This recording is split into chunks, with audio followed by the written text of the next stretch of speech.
Presentamos a nuestro invitado en el día de hoy, Antonio de la Cruz. Él es directivo de la organización Inter-American Trends, analista político, economista, y también nos ayuda, además de ser amigo de la casa, nos ayuda a entender un poco algo que hay que descifrarlo, y es la estrategia de Nicolás Maduro para quedarse en el poder. Porque sabemos que existe un plan para perpetuarse. De esto estamos claros quienes hemos sido víctimas del socialismo del siglo XXI que padece Venezuela. Es decir, no hay una alternabilidad de poderes, no se le ha permitido a la oposición digna o la genuina participar en elecciones porque las elecciones o el poder electoral está secuestrado por parte de quienes quieren quedarse allí mismo. Trata, por favor, de hacernos entender y de develar este plan con el que Maduro se mantiene en Miraflores. Bienvenido, cuéntanos. Muchas gracias, José, por la invitación. Sí, fíjate, ¿qué tiene después de lo que ocurrió con las primarias? ¿Verdad? Que realmente generó una candidatura o una persona, María Corina Machado, como la candidata de la unidad de las fuerzas democráticas. La forma como Maduro enfrenta ese nuevo reto es a través de tres grandes puntos de apoyo. Primero, el control social, que básicamente el control social es tener disponibilidad de divisa por la venta de hidrocarburos y oro, ¿verdad? Cómo coloca ese producto en el mercado para poder tener ingresos y a través de ellos poder generar las condiciones de las bolsas CLAP, un aumento posible salarial, control de los colectivos a través de los pagos que a ellos le deben. El nacionalismo sería otro punto pivote que básicamente está reflejado en la reclamación del territorio del Esequibo y buscar una oposición fragmentada, pues tener una oposición dividida para poder tener varios candidatos para una posible reelección presidencial. Entonces, cuando observamos qué fundamentan estos tres puntos de apoyo, el control social, por supuesto, fue la firma del Acuerdo de Barbados. Con el Acuerdo de Barbados logró que los Estados Unidos, a través de la Oficina de Activos Extranjeros, la OFAC del Tesoro, otorgara la licencia para que las empresas estadounidenses pudiesen exportar, producir y exportar el crudo venezolano y a la vez también la venta del oro en el mercado internacional del arco minero. Entonces, eso le ha venido generando unos ingresos que ha ido acumulando y que lo podemos ver rápidamente en el comportamiento del dólar bolívar desde marzo de este año hasta noviembre de 2023. Entonces, ¿qué tenemos?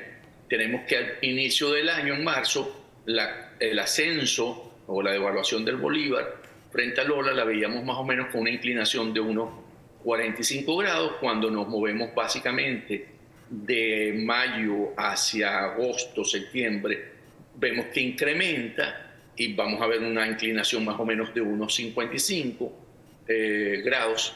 Mientras cuando ya vemos la firma y empezamos a observar, vemos que hay una caída y ya el grado ese de inclinación, de aceleración de la devaluación del bolívar frente al dólar apenas es de unos 15 grados. Entonces ante este comportamiento podemos determinar que el mercado venezolano tiene hoy dólares disponibles para poder compensar esta tasa de cambio. Entonces vemos cómo se empieza a observar un efecto de unos ingresos lícitos a la caja del Estado y a PDVSA. En el cálculo del mes de octubre, las estimaciones nuestras están que entraron por conceptos de exportaciones de petróleo alrededor de unos 650 millones de dólares, cuando se consideraba que básicamente las licencias que se habían otorgado a Chevron, a Repsol y a Eni era solamente para recuperar deuda, cosa que no ha sido así. El Estado ha recibido,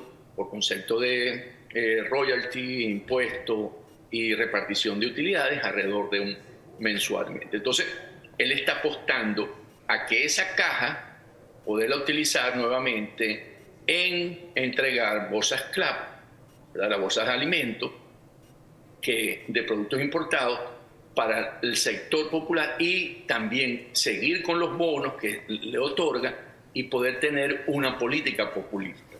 Y esto, por supuesto, se consolidará a lo largo del 2024, ¿no? En las mejores estimaciones de otros analistas se observa que va a tener promedio 1.200 millones de dólares por ingreso por estos conceptos, ¿no? Entonces estamos hablando de que va a tener una posibilidad de poder reactivar ese mecanismo de control social, ¿no? Entonces, en el otro, ¿verdad? ¿Cuál fue el que estamos viendo ahorita que está actuando con mucha fuerza? Es el nacionalismo. O sea, aquí básicamente busca usar el sentimiento de identidad nacional común sobre la zona de reclamación del Esequibo, diciendo que se encuentra amenazada por el gobierno de Guyana y por la Exxon, por la gigante petrolera Exxon, ¿no? Y entonces crea un enemigo externo, sí, y trata, a través de la convocatoria del referendo consultivo del 3 de diciembre, buscar que se unifique ese sentimiento alrededor de su figura, alrededor de Maduro, porque ha tenido una gran caída de popularidad. Si vemos las últimas encuestas, cuando se habla de que María Corina Machado está alrededor de un 80% y él un poquito menos, y él un 8,5% según Megaanálisis, ¿no? Antonio, sí, si el centro, si el foco está concentrado en Nicolás Maduro, hay alguien con la mente maestra que está operando a este títere. Vamos a hablarlo para conocer quién es el plan en la próxima parte, porque es que hay muchos detalles y por supuesto tiene coherencia todo lo que es esta estrategia de mantener a Maduro en el poder. Estamos conectados por la vía digital con Antonio de la Cruz. Él es presidente de Inter-American Trends. Ya venimos con más. Amigas y amigos, reconectamos con Antonio de la Cruz. Él es directivo de Inter-American Trends, analista político, economista. A ver, ¿quién está detrás de Nicolás Maduro para generar esta estrategia que lo sustenta en una proyección? Oye, espero que muy poco probable, pero con los argumentos que nos has dado, pareciera que pudiese ser muy posible mantenerse en el poder con estos elementos, estos pivotes que acabas de mencionar, que acabas de desarrollar, a pesar de que otros insisten que el chavismo como tal ha fallecido. Pareciera más bien que se aviva la esperanza con ese ingreso que puede representar sin duda el salvavidas de Nicolás Maduro ante la reactivación de algunas licencias. Por favor, ilústranos, Antonio. Fíjate, José, el que está detrás de este plan, básicamente, si vemos el Barbados, que es fundamental, el acuerdo de Barbados, que es fundamental dentro de ello, y la actitud que ha tomado frente al referendo consultivo del 3 de diciembre, es Jorge Rodríguez, por supuesto, y la hermana también debe estar en este plan, conjuntamente con Maduro, ¿no? Esto básicamente, pienso que en ese sentido Jorge Rodríguez es el que podría estar dentro de esta estrategia. Indiscutiblemente no podemos descartar a Cuba, porque Maduro en ese sentido tiene para la parte de la estrategia mucha incidencia. Los cubanos tienen mucha incidencia en estas decisiones. Entonces podríamos ver, básicamente, si queremos ver una figura, es Jorge Rodríguez. Y aquí puedo hacer un símil con Tarek El Aissami. Recordemos el acuerdo de la licencia del Chevron, se hizo básicamente entre De la Rosa, que era el presidente o el gerente general de Chevron en Caracas, en Venezuela, y Tarek conjuntamente con Maduro.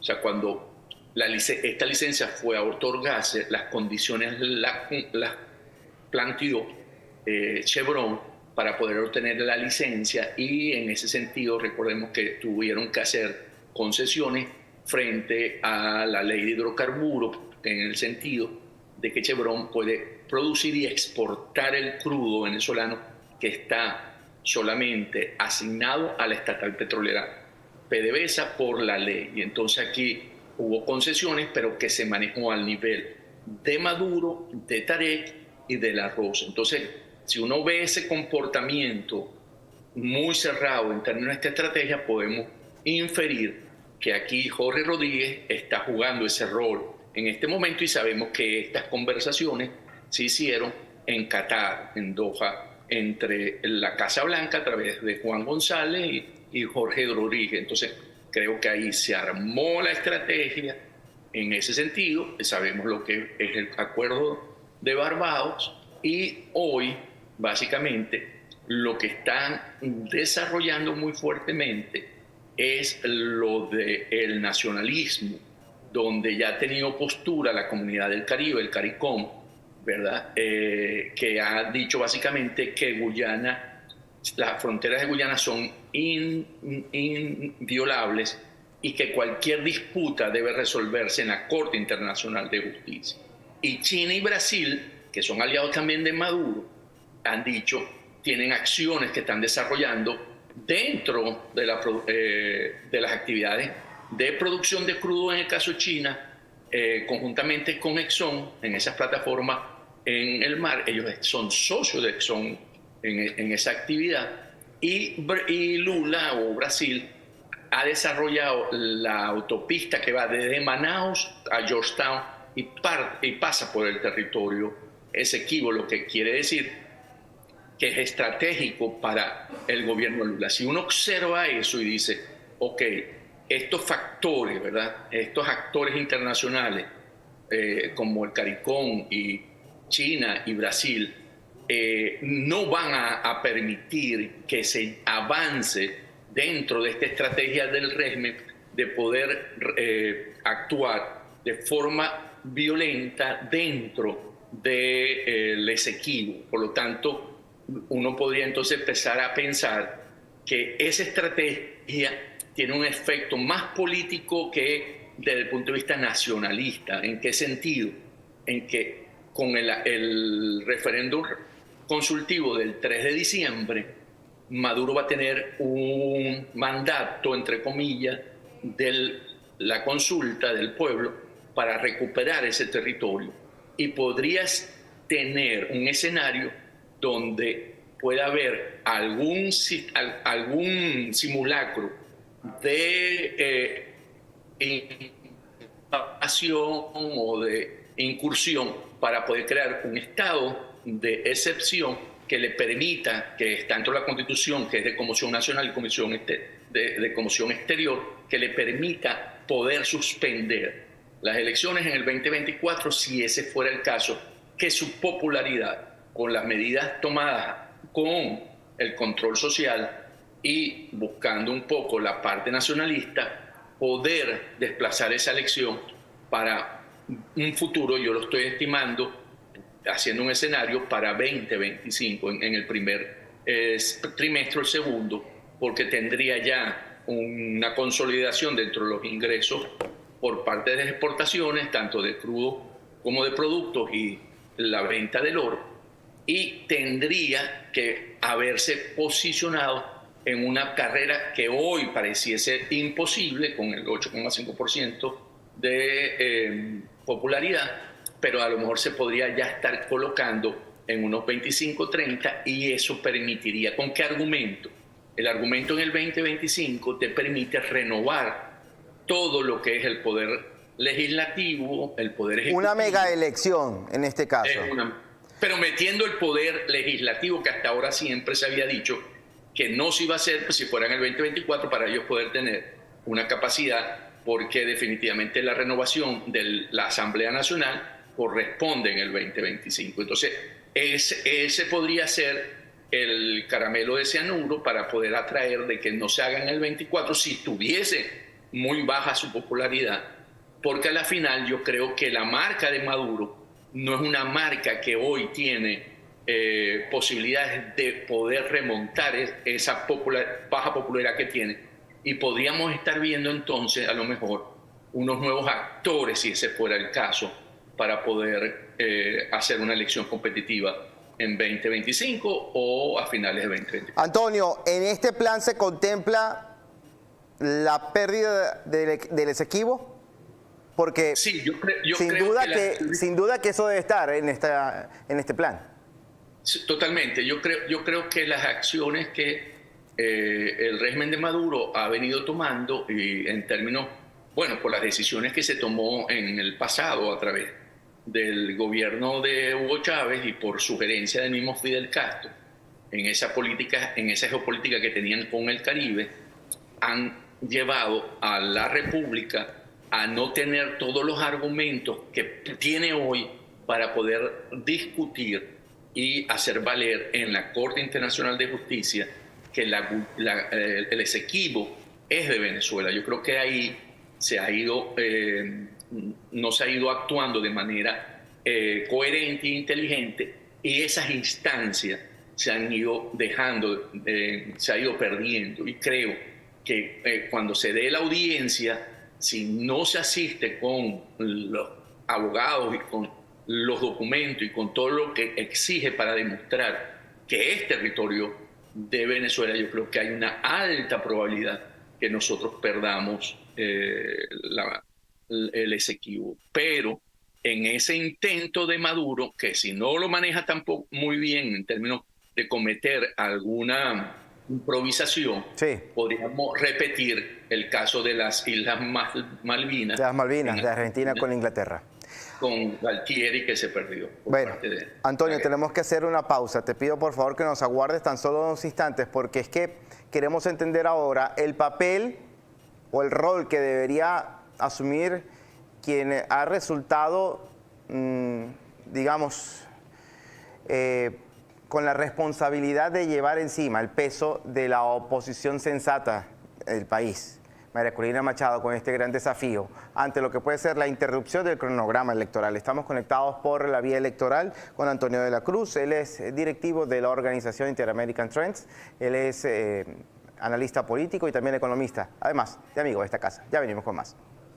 Reconectamos con Antonio de la Cruz, economista, amigo de esta casa, analista político, representante directivo de la organización Inter-American Trends. Te preguntaba por María Corina Machado, candidata presidencial ungida por la oposición durante la primaria, y ella ha publicado lo siguiente. Por eso es que te quería indagar por tu opinión ante lo que debería ser la posición de todas las organizaciones opositoras que encabeza María Corina Machado ante la exigencia que esta líder opositora da a conocer ante la suspensión de este referendo consultivo.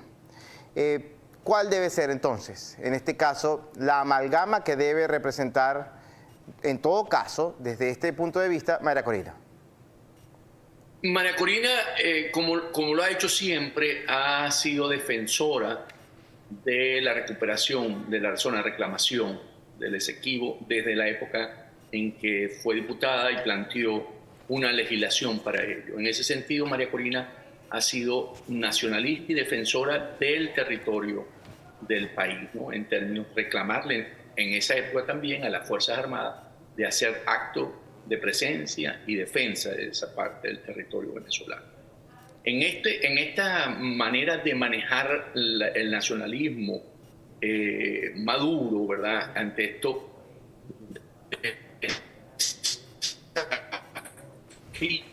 que le plantean políticos del régimen, crítica y geopolítica, por la dependencia de los ingresos de petróleo. Recordemos que Maduro no tendría control social si la parte del acuerdo de Barbados no se sostiene. Y entonces, María Corina, en ese sentido, lo que debe es manejar como un estadista que se ha convertido en qué es lo que consiste esta maniobra de Maduro en plantear el horizonte de lo que estamos hablando hoy, en términos de utilizar esto más como un factor político que como un factor de recuperación del Esequibo, y mostrar que esto es un error por parte de Maduro, sí, en términos de que va a tener, sí, consecuencias, porque Maduro se está metiendo en un callejón sin salida. Bueno, para poder... Fíjate lo que ha colocado ella en la red social X y lo compartimos con ustedes, amigas y amigos. Fíjense, esto aparece publicado en, además de la red social X, en Polianalítica. María Corina afirma que se debe suspender el referendo del Esequibo. Convoquemos a expertos para conformar un equipo que fortalezca y alinee los argumentos de nuestra posición histórica. Presentemos una contramemoria inobjetable ante la Corte Internacional de Justicia, demostrando los derechos de Venezuela sobre el territorio del oeste del río Esequibo. ¿Esto qué quiere, qué reitera? ¿Esto qué representa? Sin duda es un paso firme, pero puede ser letra muerta, porque sabemos que todavía ni siquiera en el chavismo se ha reconocido a María Corina como la candidata ahora. María Corina le está dando ahí, de alguna manera, una salida elegante al régimen, en términos que puede corregir esa equivocación en insistir en el referendo consultivo, al decirle la solución está en ir a la Corte Internacional de Justicia porque los argumentos existen, no sé, para poder defender la posición de Venezuela en términos de reconocer que es parte del territorio del país, ¿no?, de Venezuela. Entonces yo creo que ahí está dando una alerta porque Maduro va a insistir, como lo acaba de señalar, y más bien no fue porque no les dijeron de que era un error y que va posiblemente a tener consecuencias para él, porque va a tener en contra sus propios aliados, Lula da Silva, los países del CARICOM que le han permitido mantener una cierta neutralidad dentro de los votos de la OEA, ¿verdad? Va a tener también en contra, de alguna manera indirecta también, a China, que tiene inversiones ahí. Entonces va a haber un momento, yo creo, que allí, en ese juego político, él puede perder más que obtener beneficio, que es un poco para ir al segundo eje que pivota, que es el hecho de una oposición fragmentada. Intentaron antes de la primaria de hacerlo, no lo lograron. Y entonces ahí, básicamente, ahorita pospusieron esto de buscar cómo implosionar la oposición para el próximo año, porque en esas estrategias que tuvieron se equivocaron cuando enfrentaron las primarias. Y con lo de Guyana les puede pasar lo mismo. Yo creo que el madurismo o Maduro ha venido cometiendo errores que va a pagarlos muy caro, porque el alto rechazo que tiene por parte de la población, ¿verdad?, que sabemos que es más de un 80%, y hay una presión internacional para que se realicen las elecciones el próximo año presidenciales en el 2024. Entonces, si él sigue actuando en esta forma, como lo estamos observando, va a tener poca salida. Y acabamos de ver un gran proceso, José, sí, en Argentina, ¿verdad? A pesar de esa campaña abusiva, ¿verdad?, de miedo contra el candidato Milei, sí, no pudo contra las aspiraciones, a pesar de haber invertido en esa campaña Massa 2 puntos del PIB, 5.500 millones, porque ese pueblo ya había decidido tomar la decisión de querer un cambio y salir del peronismo. Yo creo que en Venezuela estamos viviendo eso también, con un sentimiento de que el pueblo está ya decidido a que haya un cambio de conducción de del país. Tomando en cuenta incluso que hay indicios de una denuncia que se puede establecer contra Massa por presunta malversación de fondos en la utilización de recursos para la campaña. Antonio, muchísimas gracias por tu participación en el día de hoy. Desde acá, desde esta tribuna y este servidor te desean un feliz día de Acción de Gracias, que compartas mucho y muchas bendiciones en tu hogar. Por favor, pásala bien. Muchas gracias, igualmente que la pases muy bien el Día de Acción de Gracias, que sabemos que para aquí en Estados Unidos es el día más importante de los americanos. Así es, hasta la próxima. Muchas bendiciones, hermano. Bueno. Conversábamos con Antonio de la Cruz, él es directivo de Inter-American Trends, es economista, amigo de esta casa. Ya venimos con más.